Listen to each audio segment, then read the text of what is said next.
Aku kali ini mau bersihin muka sambil cerita ngobrol.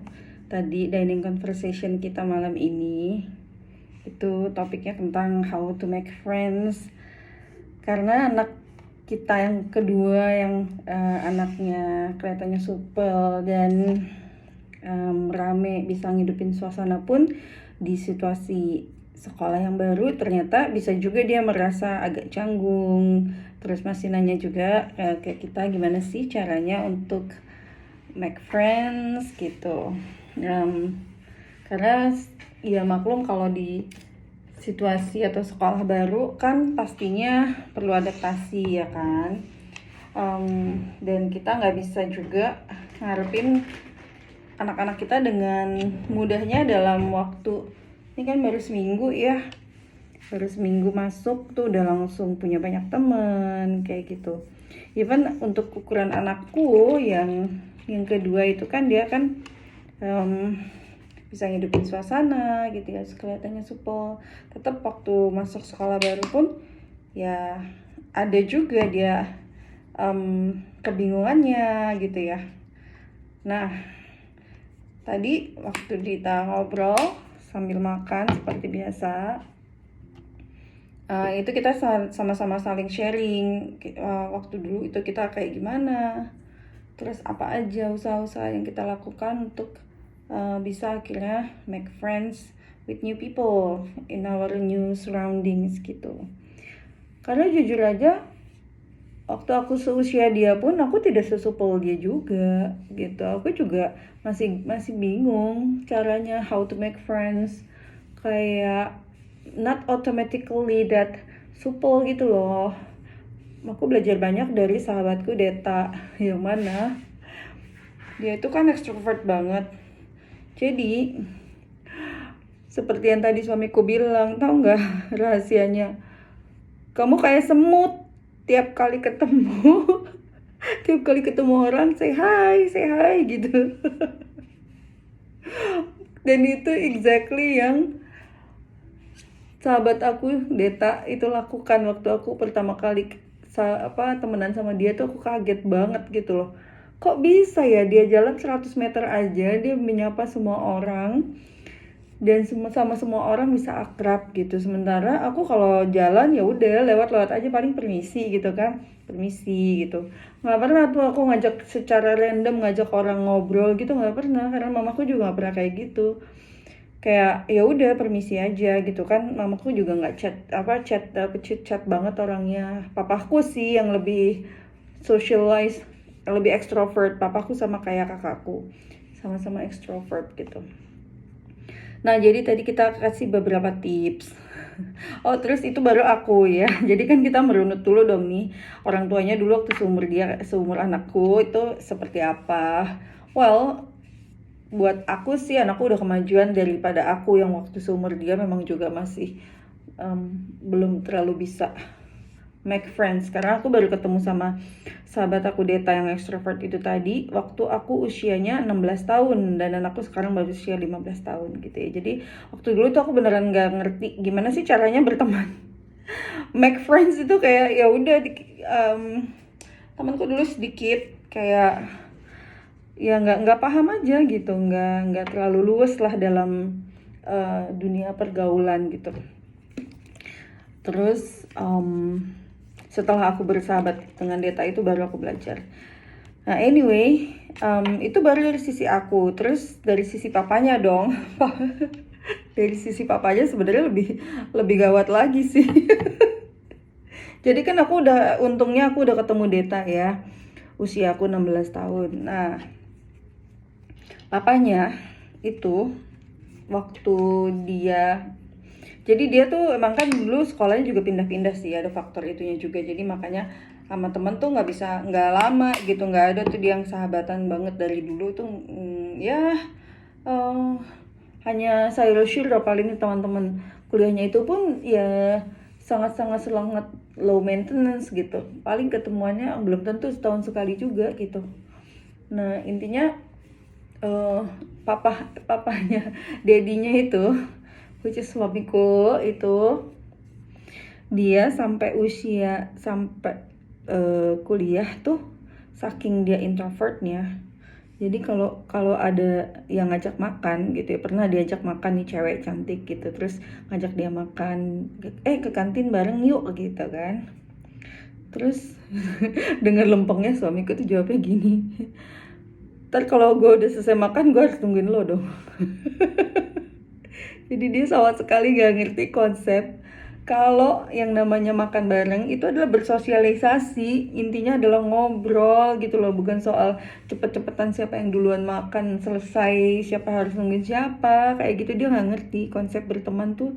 Dulu sampai dia kuliah tuh masih nggak ngerti gitu, dan aku inget banget waktu aku udah pacaran sama dia nih, aku kan kuliah lagi S2 kan, terus dia jadi jadi juru juru supir antar jemput aku selama aku kuliah. Jadi rumah dia di Pondok Gede, rumahku di Mampang, dia jemput aku, terus dia nganterin aku kuliah di Meruya setiap Sabtu dan Minggu. Itu di suatu hari dia nanya ke aku kayak gini di Mampang waktu itu, dia nanya kayak gini, aku ingat banget. Dan aku waktu itu sebenarnya mau ketawa tapi kasihan. Jadi waktu itu dia nanya gini, dia dulu manggil manggil aku tuh adungku adungku, gimana sih caranya kalau ngobrol sama orang yang diomongin duluan apaan, katanya gitu. Jadi dia benar-benar clueless ngobrol itu tuh apa sih topik yang bisa dibawa. Terus yang dia tahu soalnya cuman wah cuacanya cerah ya, wah hujan ya, wah mendung ya, udah gitu doang. That's it. Terus habis itu kayak krik krik krik gitu kan. Nah, jadi terus aku bilang kan, aku menerapkan banget ilmu How to Win Friends and Influence People. Jadi habis dia nanya itu tuh aku beliin tuh buku How to Win Friends and Influence People, karena buku Dale Carnegie itu sangat-sangat mengubah hidup aku. Selain aku berteman sama Deta di usia 16, usia 18 aku baru ketemu buku yang namanya How to Win Friends and Influence People itu. Jadi aku kasih tahu dia. Jadi, supaya orang lain bisa tertarik sama kamu harus tertarik dulu sama orang itu. Dalam arti, ya kita nggak bisa tuh kayak menarik orang supaya tertarik sama kita kalau kita sendiri kan nggak minat sama dia gitu. Jadi, kamu harus kayak like show some interest dulu untuk ngobrol sama orang itu. Contoh, ya, kamu lihat mungkin dia let's say dia bawa tas yang menurut kamu eye catchy gitu. Jadi kamu komentarin, tasnya lucu ya, beli di mana, kayak gitu. Itu hal simple. Atau kamu lihat dia potong rambutnya bagus gitu. Nggak mesti flirty ya, tapi maksudnya adalah you show some interest gitu. Jadi untuk bisa membuat orang lain tertarik sama kita harus tertarik dulu sama orang itu gitu. Itu prinsip nomor satunya di Dale Carnegie. Selain setelah tersenyum ya, tersenyumlah gitu. Jadi jangan ragu juga untuk senyum duluan sama orang lain gitu. Nah itu juga aku share tadi kan ke anakku gitu. Jadi tapi kita bilang ke dia nggak usah khawatir, kamu udah one step ahead kok dari kita gitu, dari orang tuanya yang dulu juga nggak usah bergaul gitu. Kalau dilihat sekarang kan kayaknya nggak ada masalah dalam pergaulan segala macam, tapi dulu waktu kita seumur dia juga kita masih yang namanya cara bergaul tuh kayak gimana sih gitu. Hal-hal yang menurut kita setelah kita usia sekarang ini, aku sama papanya kan udah 40-an, yang receh banget, tapi buat anak-anak umur segitu tuh nggak receh gitu, it's a big deal gitu. Untuk bisa gimana sih caranya berteman sama orang kayak gitu. Terus juga kakaknya juga ikut ngajarin gitu, kakaknya. Jadi kakaknya ini tuh aku juga kemarin baru cerita sama suamiku. Aku juga cukup surprise ngeliat perkembangannya anakku yang pertama. Itu sangat eksponensial ya menurut aku dalam hal berteman, cara dia bergaul gitu, sangat-sangat jauh eksponensial dalam hal ke arah yang sangat positif setelah dia berada di lingkungan sekolah yang sekarang ini gitu. Jadi sebelum-sebelumnya waktu dia SD, waktu dia SMP itu aku melihat dia pertemanannya tuh tidak tidak sebaik yang sekarang gitu, dalam arti ya hanya mau berteman dengan satu atau dua orang aja gitu, dan kelihatannya pun dia juga agak kesulitan sefrekuensi sama teman-temannya yang di sekolahnya yang dulu gitu. Jadi ketika aku melihat dia dengan di sekolah yang sekarang, dengan lingkungan teman-temannya kayak apa, dia sering ngobrol kan, kita kan selalu ngobrol cerita gimana mereka sangat positif gitu, dan mereka punya apa ya, geng seru banget gitu. Jadi aku ngelihat, waduh seru banget ya sekolahmu, kamu pasti happy banget gitu ya. Mamaku happy banget sih sekarang gitu, dan aku melihat banget waktu kayak kemarin ya, contohnya waktu acara sekolah. Itu kan aku ngobrol, jadi ada temanku yang nyamperin aku gitu. Nah, terus ternyata anaknya sekolah di situ juga. Nah, terus nah, anak pertamaku ini yang lebih aktif gitu loh, nanya-nanya, ngobrol, dan gak ada canggung-canggungnya sama sekali, dan dia bisa tetap bertanya-tanya dengan antusias gitu, dan tetap sopan gitu ya. Jadi aku ngelihat, wah gitu, ini anakku, si kakaknya nih udah jauh banget improvementnya dibanding dia dengan waktu dia di tahapan sekolah yang sebelumnya gitu. Dan aku memang ngelihat sih kalau di sini kan encouragementnya banget, bagus banget, dan gak pernah ada kasus bully lah kalau sepanjang ini ya, selama ini yang anakku sekolah di sana. Dan anakku kan very open, kalau ada apapun dia selalu cerita kan. Terus dia tuh sangat terasa lah kepercayaan dirinya selama di sini juga gitu. Jadi menurut aku ya it's a proses kan gitu. Pasti semua orang akan punya masanya dimana dia melalui proses untuk berkembang gitu ya.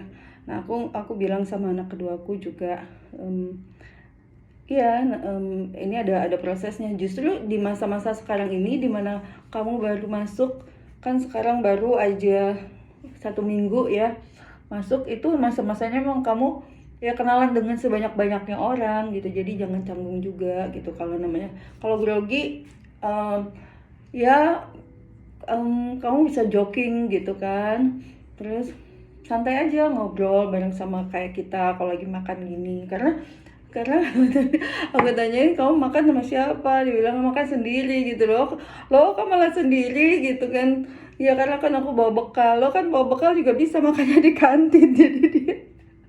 Jadi dia malah makannya dimakan di kelas gitu. Terus kata kakaknya, lu makan sama gue lah gitu, nanti gue kan kenalin sama teman-teman gue gitu. Jadi hal-hal yang kayak gitu, yang mungkin kalau aku nggak tahu kalau teman-teman mungkin anak-anaknya seperti apa, mungkin di sekolahnya kadang-kadang ada aja yang kayak malas cerita gitu, nanti malah diceramain dan segala macem gitu. Kalau aku mau bilang, kalau dulu aku seumuran anak-anakku, nggak, memang kita kan nggak pernah ada tradisi makan malam bersama atau makan bersama, karena kan memang rumah kita kecil, dan jadi ya nggak muat kalau mau makan bersama. Untuk makan berempat aja atau berlima itu nggak muat gitu. Jadi kita tuh nggak pernah yang kayak ngobrol secara khusus membahas suatu topik apapun gitu. Nah, karena aku ada kesempatan ini sama anak-anakku, dan memang ada tradisi selalu makan bareng dan kita ngobrol bareng, intinya memang gitu kan. Jadi kita ada kesempatan nih untuk kayak inject our values, our experience juga ke anak-anak, sharing gitu ya. Nah, mungkin kalau teman-teman yang selama ini belum sempet atau belum pernah atau belum membiasakan ngobrol sama anak-anaknya, coba ngobrol, tapi ngobrolnya jangan bertanya pertanyaan interrogatif ya. Jadi maksudnya ya ngobrol kayak kita ngobrol sama sahabat aja, gimana sih, kayak kan males kan kalau dikasih pertanyaan interrogatif gitu. Jadi kalau mereka cerita ya hold your judgment gitu. Jadi kamu nggak boleh gini, kamu nggak boleh gitu. Nah, yang ada nanti anak malas cerita gitu. Kalau aku sama suamiku, ya didengarkan dulu mereka cerita, and then baru kalau misalkan kita rasa kita perlu sharing gitu, ya kita sharing gitu. Atau kalau misalkan mereka mau cuma didengerin aja, ya udah kita dengarkan kayak gitu.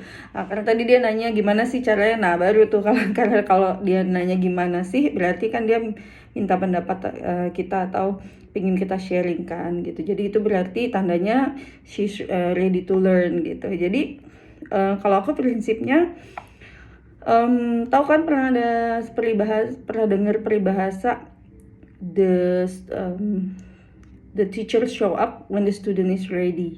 Nah itu artinya ya apa ya, gurunya bakalan hadir kalau muridnya udah siap, dalam arti ketika anak baru mau ngomong tapi terus kitanya udah ngerocos tuh ya anak nggak siap gitu, jadi nggak percuma. Jadi kalau misalkan dia cerita apa, kita tampung dulu and then kita dengerin, baru kita kasih pandangan masukan kalau memang dia benar-benar membutuhkan. Kalau dia bilang aku cuma pengen didengerin aja ya gitu, which is common juga kalau di keluarga aku kayak gitu, ya udah kita dengerin gitu. Nanti mungkin kalau misalkan kita ngerasa aku ada jawaban dari keluh kesahnya dia sih sebenarnya gitu, tapi ya udah hold dulu aja gitu. Nah, tunggu momen yang tepat, momentum yang tepat, saat yang tepat untuk bisa kita inject gitu. Jadi intinya jangan sampai anaknya malah lebih nyaman curhat atau cerita ke orang lain dibanding sama kita orang tuanya, karena kesalahannya banyak orang tua adalah kitanya sendiri yang mentalin. Ketika anak-anak mau cerita ke kita, kitanya malah bereaksinya ya sangat reaktif, sangat judgmental, langsung larang ina inu gitu. Kita pun kalau misalkan ada suatu peraturan tuh kita discuss, jadi bukan berarti kita dalam ini satu arah. Contoh kalau sekarang yang kita sedang bahas kan adalah kita bareng-bareng yuk kita rumuskan apa aja nih boundariesnya kalau teman-temannya main ke sini, misalkan jam kunjungnya hari apa aja, jam berapa yang boleh gitu, time limitnya jam berapa sampai jam berapa, terus rulesnya apa aja gitu, nggak boleh di kamar kalau temen cowok gitu kan, terus udah gitu kayak nggak boleh duduk di sisi di handle pegangan sofa supaya nggak rusak, kayak gitu-gitu loh. Hal-hal yang sedetail itu pun kita rumuskan supaya tetap jelas ada boundariesnya gitu, karena ini kan rumah kita. Yang kayak hal kayak gitulah yang kita nggak bisa nih untuk anak-anak yang seusia anak-anak kita yang udah usia 15 sama hampir 17 tahun ini, kita masih yang direktif atau pakai topi controlling, karena kan sekarang udah masanya kita pakai topi coaching gitu, coaching hat. Jadi kalau misalkan anakku mau main setelah jam sekolahnya nggak apa-apa, asalkan kasih tahu kita gitu bahwa dia bakalan pulangnya agak telat gitu. Jadi kita nggak melarang asalkan mereka notify supaya nanti kalau ada apa-apa gampang nyarinya gitu. Jadi hal yang seperti itulah kalau bisa diusahakan untuk disepakati bareng sama anak-anak gitu ceritanya. Jadi intinya bangun komunikasi sama anak, terus di masa-masa yang baru mulai sekolah ini coba diajak ngobrol juga anaknya. Siapa tahu dia ternyata memang mengalami kesulitan tapi nggak mau ngomong atau malas ngomong atau merasa kita nggak punya jawabannya, jadi tanya teman aja atau tanya orang lain gitu. Padahal kan sayang ya, momentumnya sayang gitu. Itu aja. By the way, aku mau menutup dengan hari ini. Ini tuh aku baru beli karena 3 hari yang lalu nih. Karena kan aku biasanya pakai Skintific tapi kehabisan terus. Terus aku nyoba nih Bio Aqua. Ternyata enak juga. Lembut dan paginya tuh langsung muka aku langsung lembut. Meskipun harumnya nggak seharum yang Skintific ya aku ngerasanya kan, terus dia ada granul-granulnya juga gitu. Tapi enak tuh, muka aku jadi putihnya merata, kenyal-kenyal gitu tuh, aku suka banget. Terus moist gitu pas bangun pagi, suka banget. Oke, itu aja sharingnya dari aku. See you on the next sharing. Bye bye.